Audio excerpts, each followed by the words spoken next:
Ayoko yung pinapalabas.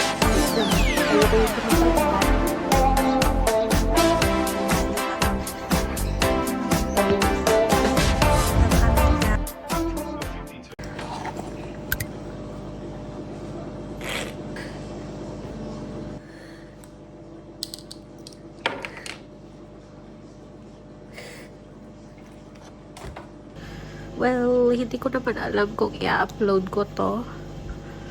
Kasi as much as possible, gusto ko lagi sa mga ina-upload ko, good vibes lang. Siyempre, nakikita din ng pamilya ko sa Pinas, ng nanay ko. Last year, bago ako mag 1 year, makikita nyo sa ibang vlog, nag-send na ako ng notice of resignation. Pero ang daming kumausap sa akin para magstay. Kaso kasi, laging kulang sa tao. Tapos, basta, laging puro galit. Pag bangko kasi, tapos, pag may mga, of course, mga, alam mo yung mga na-scam, gano'n. Siyempre, very emotional sila, very frustrated. Ayun nga, nakaisang call lang ako. Hindi ko alam, okay naman ako. Yung nagre-ready. Siguro kasi, I was trying too hard na maging strong. Di ako biyak. Umalis ako sa umalis kami. Tapos, biyak lang ako sa Baguio, sa airport. Pati dito, di talaga ako biyak. Tapos ano ba yan? Tapos naka-receive ko ng call. Isang call lang. Hindi ko alam, bigla na lang parang alam ko tutulo yung luha ko, though yung boses ko okay pa, alam ko hindi ko na naririnig yung customer kasi ewan ko, parang na mental block ako, tapos naging super anxious ako. Ayun ka, hindi ko natulungan yung taong yun. So sorry, ang laki pa man din ang nawawala sa kanya, but yun ka, hindi ko alam talaga kung ito pa yung para sa trabaho sa akin. Kasi kagaya ngayon, marami daw parang missing in action. So, parang kung ako lang ata or tatlo lang kami or dalawa na on duty.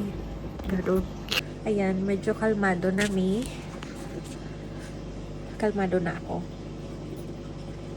Sorry sa pagmumukha ko kanina. But, yun. So, first time to nangyari sa akin na nag-early, ako, because I was emotional. So, may mga kumukontak sa akin, and then yung isa yun na nag-call sa akin na parang team leader ng another account or ng another campaign. So, hindi siya sa bank namin. Anyway, ayun nga, gano'n naman dito, you will get. Ba't ako kaka-English ko dahil kakatapos ko lang, but makukuha mo yung suporta na emotional support man yan o basta bibigyan kanila ng ganong support because they know, and ewan ko baka protocol, and yun nga, kaya hindi ako nag-i-stay pa rin ako kahit na napakahirap ng mga customer dito. Hindi ko na mabilang ilang beses ako umiyak. Pero first time ito na umiyak ako na in the middle of duty. At beginning of duty pa. First time to. So, ayun.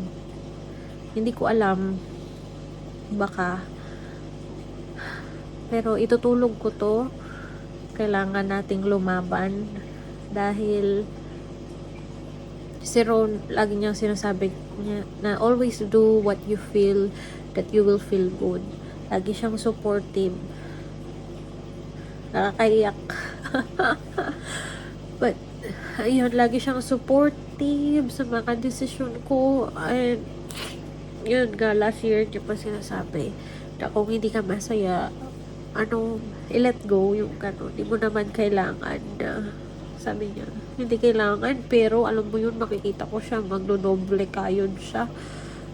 When it comes to financial, medyo okay naman kami, hindi kami, wala kaming utang, which is the main thing. At ano ba yun, wala kaming any loan na ganun. But for me lang, gusto ko may trabaho ako. At yung, ang hirap mag-iba ng trabaho, it's hard for me. Kaya push ako ng push hanggat kaya ko. Dahil, ano kasi yung financial freedom ko na hindi ako aasa sa kanya. At makakauwi ako anytime na gustuhin ko. At hindi ko mabibili lahat ng gusto ng pamilya ko, pero mabibigay ko yung ilan na kailangan nila, na hindi umaasa sa kahit kanino. Alam mo ko, mataas ba? Super taas ba ng pride ko? Ay. But yeah, yun yung dahilan. Kaya push ko ng push. Kahit na ayoko yung trabaho. But parang ito, hindi ko alam. Kasi ang hirap magsalita ng tapos. Ang hirap magsalita ng tapos. Pero parang ito na yung sign na kailangan ko nang i-give up tong trabaho na ito. Kasi it no longer make me happy. I need ko naman yung may pera, pero hindi. Baka ako naman yung paano naman ako, diba? So yun, maghahanap na lang ako kahit anong trabaho. Baka ito na yun, guys. Magre-resign na ako. Maghahanap na lang ako ng kahit anong trabaho. Good paying job siya, yes. But yeah, I'd rather work doon sa mga less paying job. Pero sasaya naman ako. So yeah. Itulog na natin to, guys. Sorry sa ma-emotional na umpisa ng vlog or kung isasama ko ba to. But yeah, gusto ko lang i-share ang buhay abroad. Mahirap dahil wala dito yung pamilya mo. Dito yung asawa mo, tabiyak mo sa buhay. Pero iba pa rin yung paglalabas ka ng bahay, yung maririnig mo mga boses, Tagalog, yung ganun. At nandun yung pamilya mo. Yun lang. At feeling ko, kailangan ko na ng trabaho na hindi work at home. Yung meron ako makakachika para umayos-ayos ang aking emotional state. So yeah, magja-job hunting na tayo. Good night. Tulog na ako, guys. Baka nag-aalala na si Ron sa akin. Nasabi ko na kasi sa kanya. Good night. Good morning, everyone. Kain muna tayo ngayon. So, meron tayong corned beef, yung niluto ko kahapon. Ayan. Oops, ayan, nalaglag na. Corned beef na may patatas at sibuyas. Si Ron kumain na yan. Ay, hindi pala nakikita, pero ano siya, nag-garden. You want some corned beef? Okay, I give you some corned beef. Tapos, meron tayong kanin, itlog na may furikake, at yung itlog. At yung kamatis. So, lahat may microwave na. So, speaking sa work, ayoko na mag-cry. Andiyan na si Ron. Magana yung mata ko. Oh. Kaya si Ron nagpapaganda ng likod. Kala niya ata na stress ako sa view. But, yeah. Itatry ko mamaya. Let's see kung lalaban. Kung lalaban pa tayo sa trabaho. At yun nga, dalawa na yung nag-contact sa akin. Yung isa, yun yung parang pinaka mataas na manager. Dami nilang ino-offer. May ino-offer pa na parang emotional support, ganun. Baka daw need ko. Yung parang program. So, ganun. Super bait nila. But yeah, tignan natin.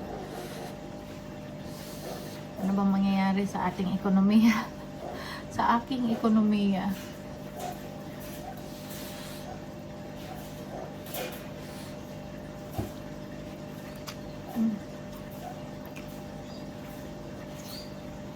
Sarap.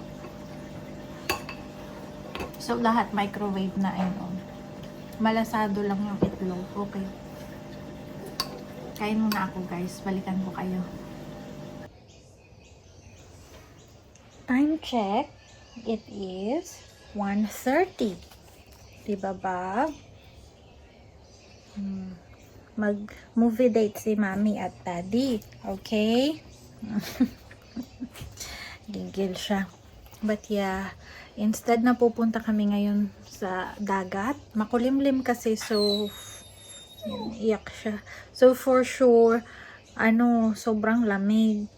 So mag-movie date naman na lang kami dahil walking distance lang dito para makapag-unwind, o diba? Tapos mamaya duty na naman. Ay, papasok ba o hindi? Diba, Bob? So, yan. OOTD check muna tayo for today or for now. Ayan tayo. Naglalakas loob na naman na mag-tank top. Kala mo hindi laging kinakabag. Nagpapasexy outfit ang tita nyo. Kala nyo mamaya pagsisisihan din dahil kakabagin. So, tank top Zara. Tapos ito sa for me na skinny or jeggings sa SM, 'di ba? Hindi pa ako nagpupunas ng salamin. But yeah. And then itong maong na jeans or denim jeans from Ukay-Ukay. Ayan, Just Jeans ang brand. Let's go. Then maglugay lang. Fit check. Oh, ganito lang. Fit check.